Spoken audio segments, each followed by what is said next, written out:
For nearly half a century, the modest signs marking a small segment of State Route 5 in Braceville Township have consistently caught the eyes of drivers.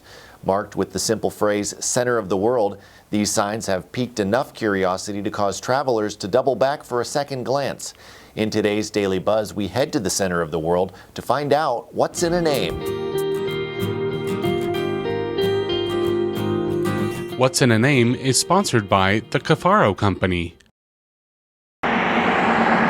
The origins of the Center of the World moniker date back to the mid-1800s during Ohio's transition from frontier land to a region of significant commercial, industrial, and political influence.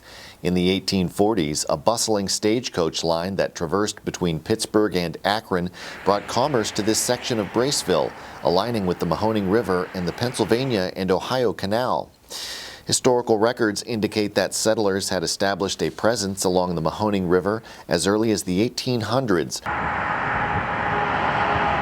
All that's left today is one dilapidated brick house. Everybody thinks it's the center of the world, and it all dates back to the old timers in the old days. Daniel Tingler, the manager at Leeworthy's Auto Body in the heart of Center of the World, says longtime residents believe the house served as a stop and inn for wagon travelers. This was a gathering place down the road where people would rest their horses, everybody would gather from the long trips, and they pretty much named it by the old timers as Center of the World.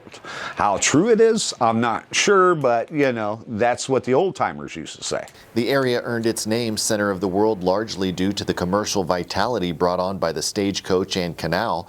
The name was coined by Randall Wilmot, a merchant and speculator who around 1845 opened a store and inn along the stagecoach route, christening it Center of the World, a nod to an earlier venture in New York named Beginning of the World. The site where Wilmot ran his business was a hub of activity situated at the end of a covered bridge crossing the Mahoning River. However, Wilmot's success waned as railroads overtook stagecoaches as the preferred mode of transportation, with the rail center moving to nearby Warren. The Wilmot legacy also extends to Randall's son, David, who forged a notable career in law and politics. He proposed the Wilmot Proviso, aimed at barring slavery in territories acquired after the Mexican-American War. The proviso was never adopted, but it did help reveal the deep national divisions that would lead to the Civil War. Residents like Tingler note that the simple signs posted today still draw attention, whereas earlier, more colorful versions often ended up being stolen, pieces of history too enticing for some to resist. You can read more on Dan O'Brien's story in our Growth Report 1 out now, or click What's in a Name under the Online Exclusives tab at businessjournaldaily.com.